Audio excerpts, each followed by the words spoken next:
well, a biker dark romance. So it's narrated by Joe Arden. And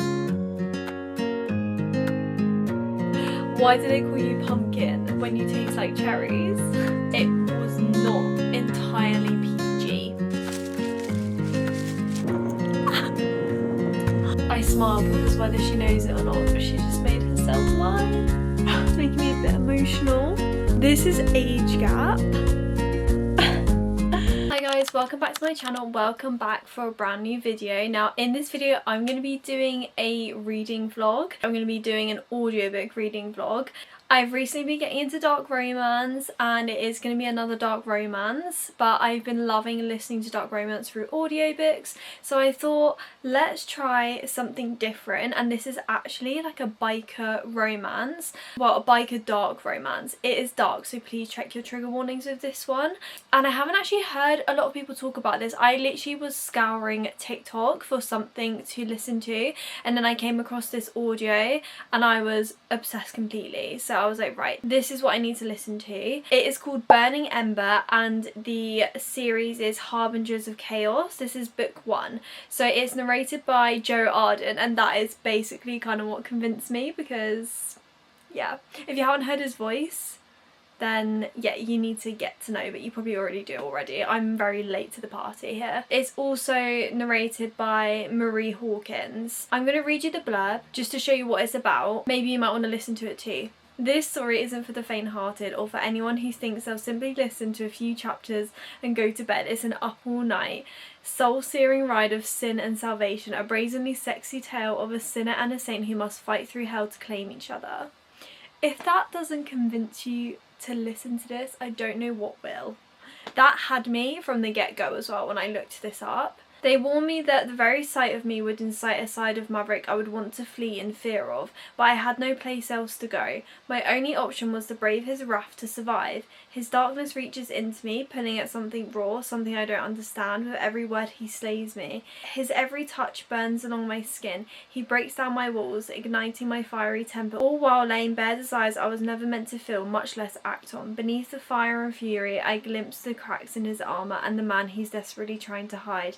But the longer I stay, the harder it is to tell where my survival ends and his begins. To want him is to risk everything. To give him my heart is to risk the last thing I'm holding on to. The only way to survive, it may be to surrender to the fire, let it consume me and pray I come out the other side.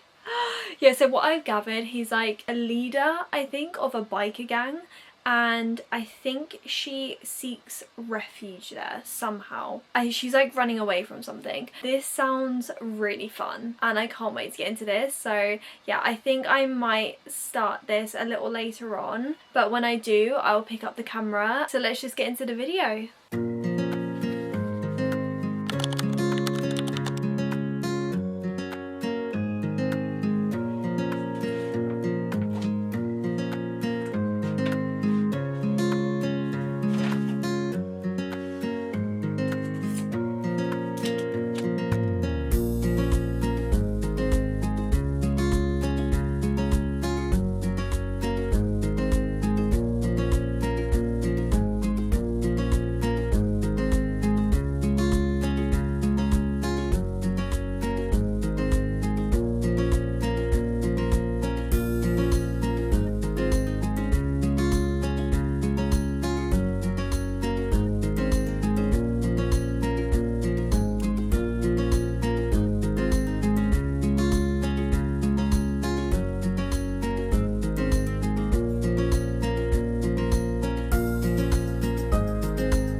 So I actually have quite a bit to update you on since reading the audiobook. Well, I do and I don't.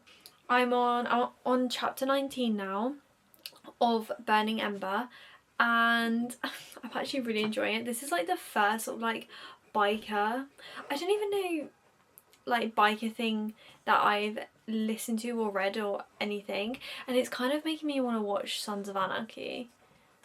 But it also gives me the same vibes as Ginny and Georgia, but mainly around Georgia in that series where she's younger in that like biker gang.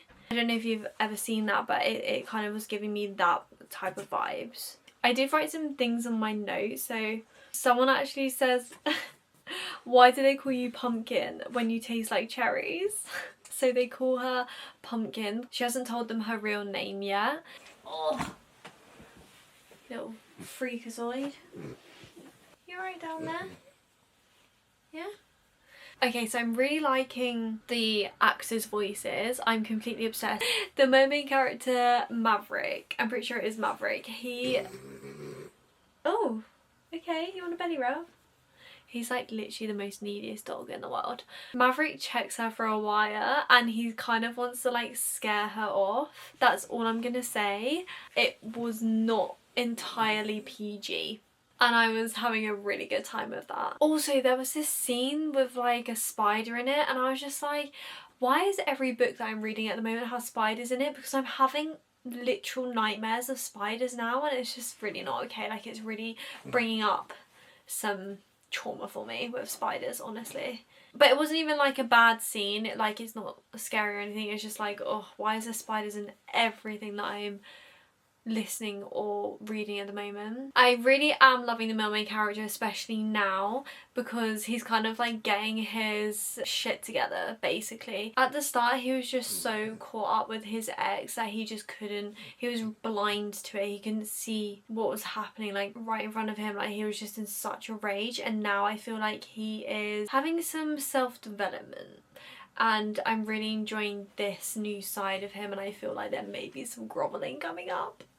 I really want some grovelling to happen. And honestly, like, not much has happened in the way of the plot at the moment. It's kind of just her settling into this bikie gang, trying to find her feet, trying to survive, and just kind of like looking out for herself. It's about her just trying to find a place in this gang, and I think she has found her place, definitely. I'm kind of really liking this new like found family aspect, especially with a scene that recently just happened. I'm really invested in pretty much most of the characters, and the voice acting in this is just so good because they sound like different people are speaking, even though it's the same actors. Like, they're putting on accents. They're very talented actors. But yeah, basically they just gave her a really hard time at the beginning because they wanted to see her mettle, if she was going to stick around. Obviously the MMC was breathing down her neck. He did not want her there. She reminded him of his ex, and that did not end very well at all. But she is not his ex, and he's finally kind of realising that now, and it was so obvious that they were attracted to each other from the start, but there was definitely some hate. There's a lot of hate there, especially from his side. And there's also some jealousy. So there's some jealousy, there's already some... Do you mind? Like, you're so noisy. I do think there's going to be some grovelling going on very soon. I'm really excited about that. But there's definitely a lot of tension between the two main characters, and especially in recent chapters. But he's gonna need to do some grovelling, I think. But I'm really excited to see where their connection goes. And also, I think it is the first book in a series. I didn't realise it was a series. I thought it was a standalone. So yeah, I think I'll definitely continue the series already, knowing what I know, as long as things really don't start to annoy me. We'll see. I'll keep you updated. I was going to take you for a walk, but I don't know if it's going to rain, so I might just sit here and colour for a little bit, or I'll go for a little walk. I'm not too sure. But when I have some more updates, I'll pick up the camera again.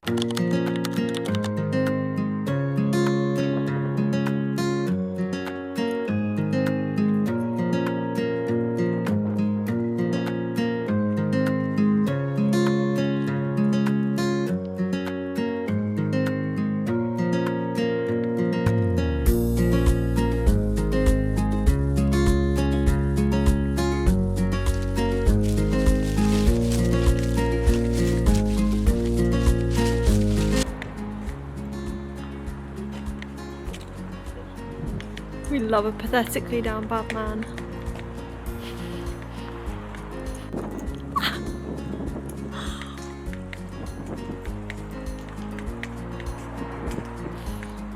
He literally says, say it like you mean it.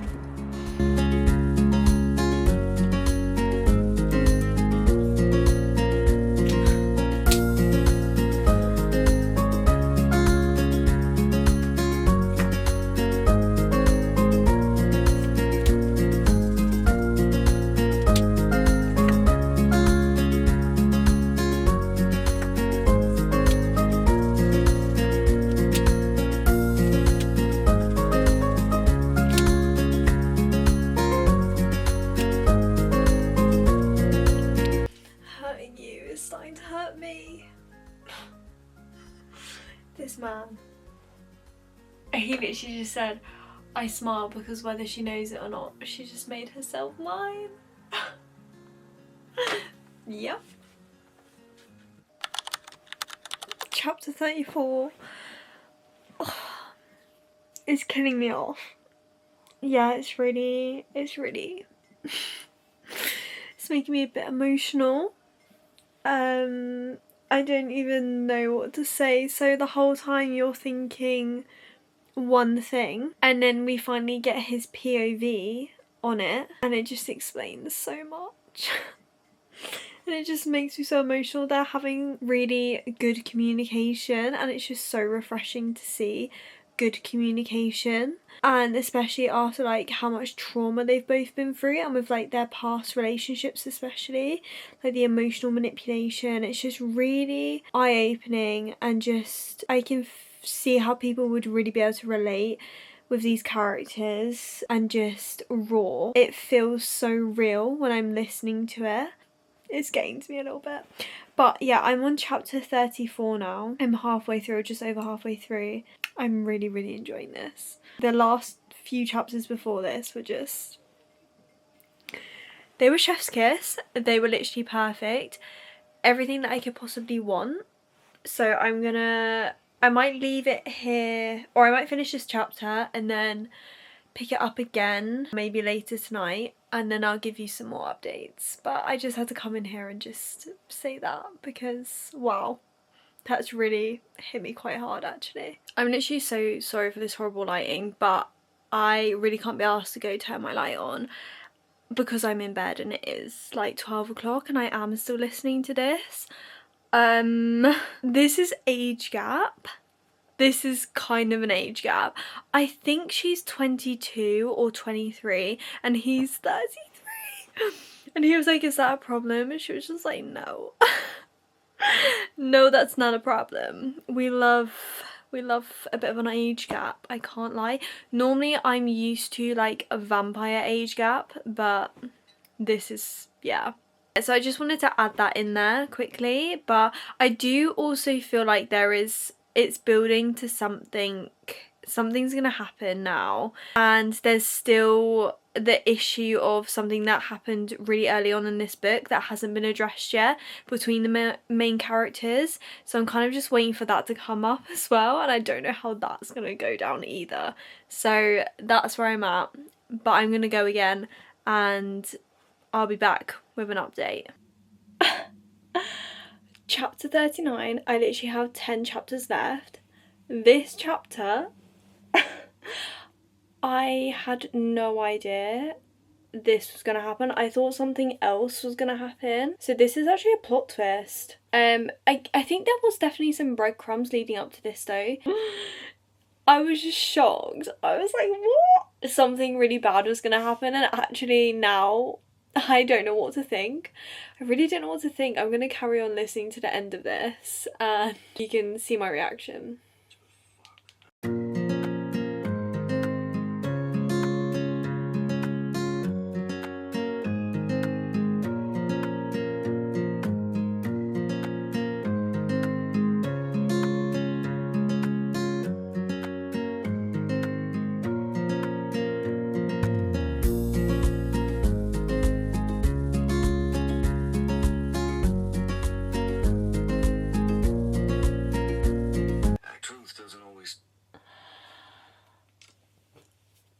What the actual...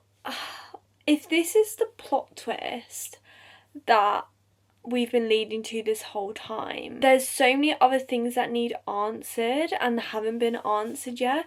So I really hope in the next 10 chapters like we're gonna somehow get all of the answers and they're not just gonna be like brushed off. I was not expecting this plotline. I'm very confused and I need to find out who this other person is. She does too. We all need to find out who this other person is because maybe then it will give us some answers. As of right now, I'm just praying that I get all the answers that I need. I need this wrapped up in a little bow. I need my answers answered.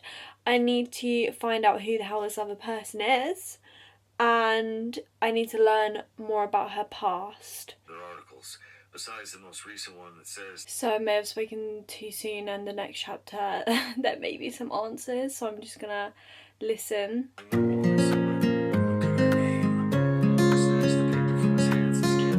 Before I just continue this, I feel like I know what's gonna happen.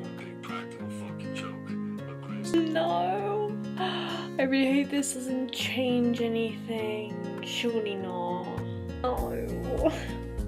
No. Let's just pray. We just need some healthy communication here. That's all we need. We need some healthy communication, and then everything should hopefully be fine. But of course, that's probably not gonna happen, is it? But this is not what I thought the plot twist was gonna be. And I really still hope I get some answers on the other things, but right now this is wild.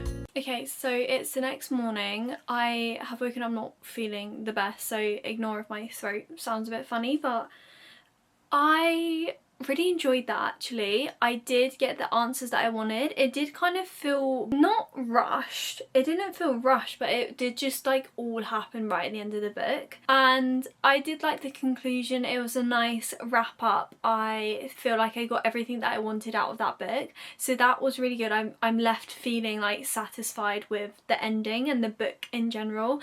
And I actually just realised that it's a contemporary romance. And that's the first contemporary romance that I've ever read, listened to.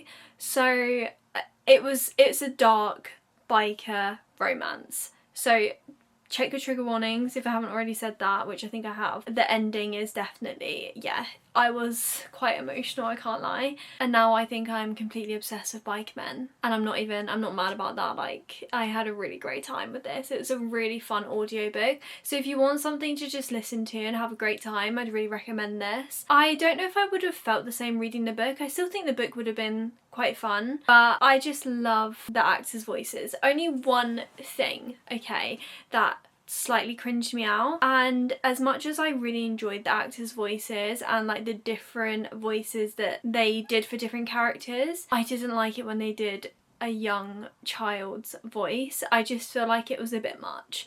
It was a bit much, it was a little bit cringe, and it really took me out of the story. Yeah, that's the only sort of criticism I really have. I think I'm gonna rate it like a 3.5. I feel like contemporary romance, because it's not my typical genre, I'm a romantic girl at heart. I am a bit obsessed with dark romance as well, but I'm only just getting into it, so I don't really know what I can compare it to, because all of the dark romances that I've read are very different. So Lights Out is like rom-com, Haunting Adeline is very dark, and then this one is dark biker romance. So they're all very different, so it's hard to figure out how to rate these types of books for me, so I'm still figuring that out, but it feels like a 3.5, so I'm gonna rate it 3.5. But that's not a bad rating at all. Like anything 2 I would say I wouldn't recommend.